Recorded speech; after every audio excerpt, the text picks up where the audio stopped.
I love stories about the creative process, all that behind the scenes information that tells you what went into the finished product. The false starts, the early concepts, the ideas that never panned out, and the ones that were instrumental in shaping what now feels like the inevitable result. Even when the art itself is objectively bad, the story of how it came into existence can be absolutely fascinating.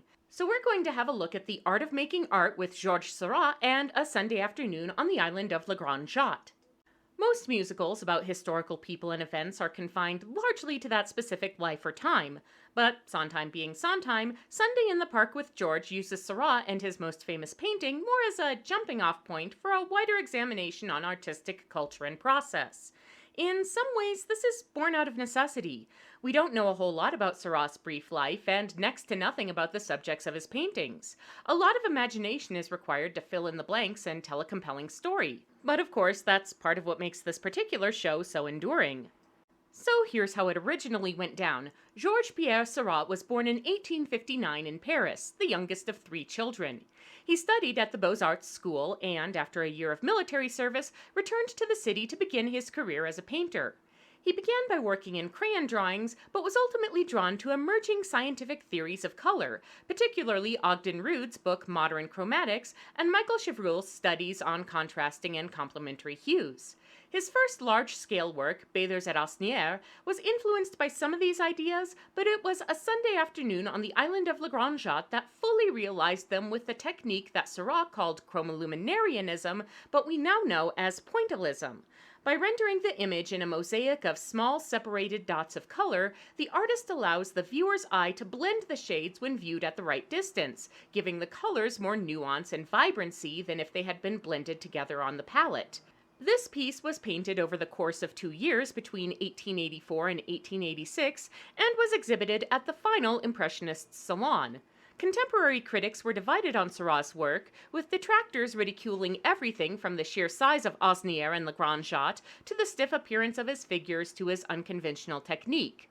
Seurat produced several more paintings in this style, but died in 1891 of an unknown illness at the age of 31.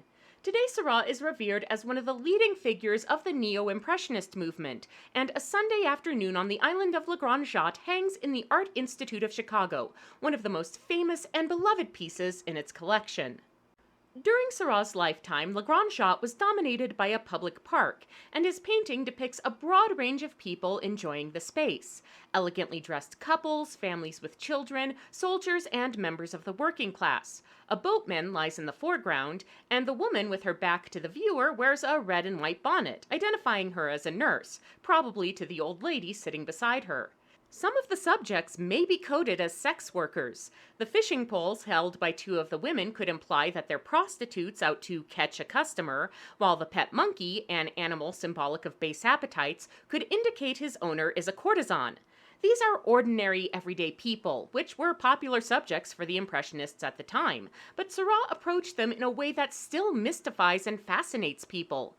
The scale of the painting is one that at the time was normally reserved for significant historical subjects, and the unusual perspectives and postures deliberately invoke the processions seen on Greek friezes or Egyptian frescoes.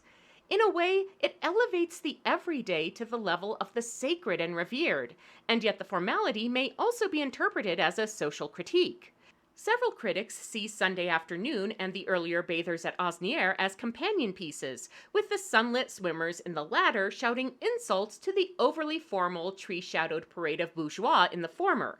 With Seurat's politics leaning well into the left side of the spectrum, it's easy to imagine he was satirizing the pretension and falsehood of late 19th century society.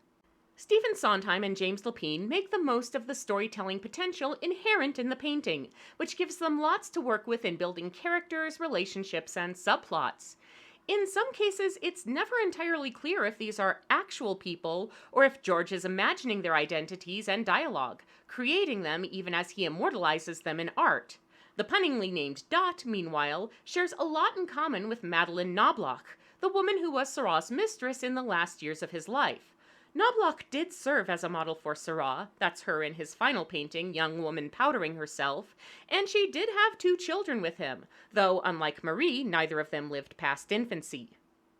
Which brings us to the second act and the second George, the fictional progeny of the first.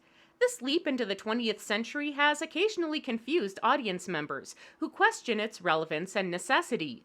But Sunday in the Park with George isn't just a musical about a specific artist and a specific painting, but how we define and engage with that which we call art.